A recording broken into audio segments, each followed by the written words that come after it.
When the roots of a tree grow in a new direction, you don't call it confusion, you call it a turning point. And that's exactly what we're witnessing in Africa today. Two unlikely players, Chad and Togo, are now at the epicenter of a geopolitical shift. In 2025, Chad broke ties with France and formally applied to join the Alliance of Sahel States.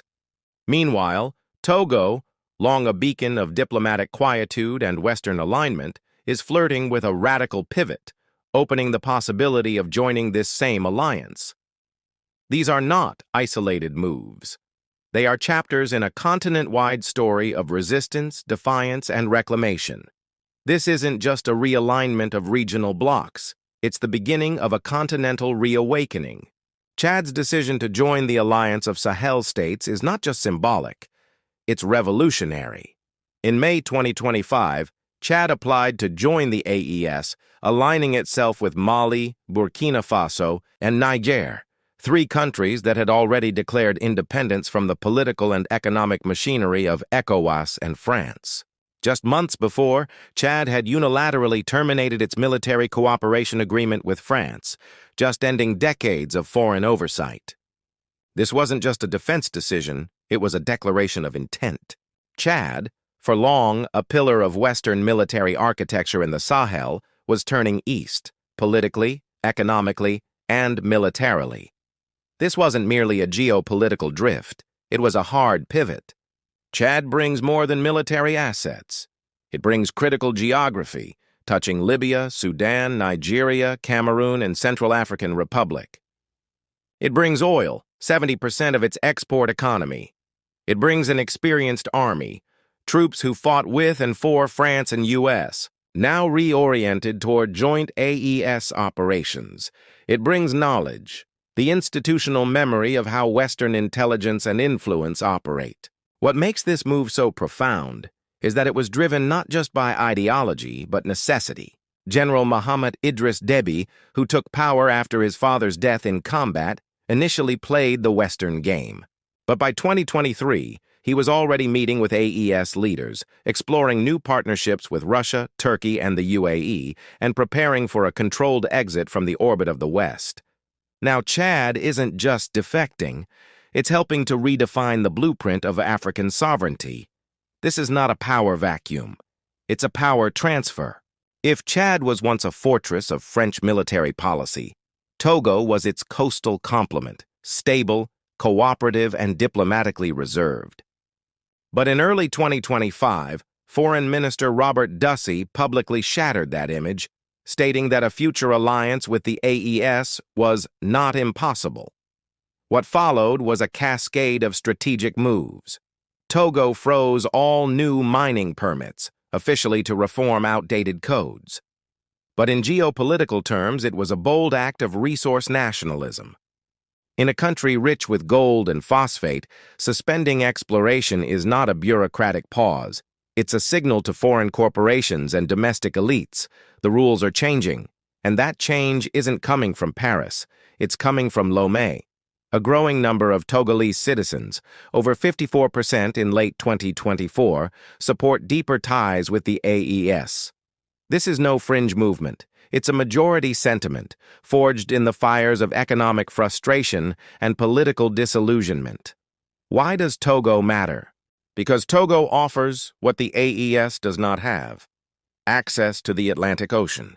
Mali, Burkina Faso, and Niger are all landlocked, dependent on trade routes and ports controlled by ECOWAS-aligned coastal states. Togo's deepwater port of Lomé is one of the most efficient in Africa, and if AES secures it, the alliance gains a direct trade corridor to the global economy. It's an escape hatch, and with railways and trade infrastructure already being imagined around Lomé, Togo's potential partnership would turn the AES from a regional resistance bloc into a full-spectrum geopolitical force, with economic, military, and maritime leverage. The Alliance of Sahel States is not a spontaneous coalition. It's a structured response to decades of manipulation. Born in 2023 under the Liptako-Gourma Charter, the AES is committed to collective defense and mutual assistance. But at its core, the AES is a rejection of the post-colonial scaffolding that defined African politics for 60 years. It's a rebellion against ECOWAS, which, far from being a neutral economic bloc, is increasingly seen as an enforcer of Western interests and elite regimes. It's a refusal of French military presence, a denunciation of economic dependency on the CFA franc, a colonial currency masquerading as monetary union.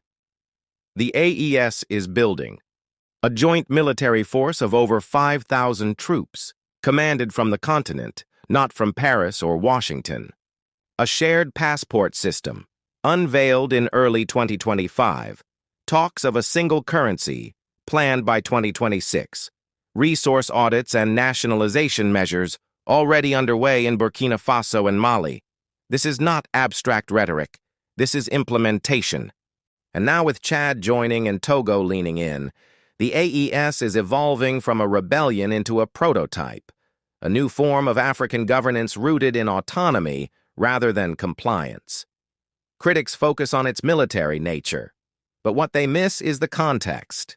These regimes are stepping into vacuums created by the failure of Western-backed democracies to deliver dignity, stability, or sovereignty. In a world of manipulated elections and IMF-imposed austerity, even imperfect resistance becomes a form of hope. Chad and Togo's movements are not isolated events. They are signals in a continental chain reaction. From Guinea's nationalizations to Gabon's break with a 50-year French-aligned dynasty, the narrative is spreading. Even in coastal democracies like Senegal, youth protests increasingly reference Pan-African ideals rather than domestic party lines. The African Union remains paralyzed. ECOWAS is hemorrhaging legitimacy. France's military footprint has shrunk dramatically, and the United States is scrambling, strengthening intelligence ties with non-AES states like Ivory Coast and Ghana, trying to hedge its losses. But the real story is what's happening on the ground. A new generation is rising, disillusioned with old promises, deeply skeptical of foreign agendas and ready to fight, not just with weapons, but with policy, strategy, and solidarity. That will obliterate the West's narrative that this bloc is purely a coalition of juntas. And it will force the world to confront a harder truth. Maybe the problem wasn't the rebellion, but the order they rebelled against. The line has been crossed. The AES is no longer theory, it's action. Togo stands at the doorway. Chad has stepped through. And the balance of power in West Africa is being rewritten in real time, not by think tanks or summits, but by sovereign decisions, bold leadership, and popular support. One thing is certain, until the lion learns to write, every story will glorify the hunter.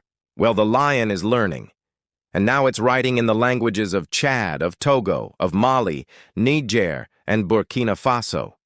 And for the first time in generations, the world is listening. Sovereignty is not something you request, it's something you take. And don't forget, like the video and subscribe the channel to keep thinking the world how it really is.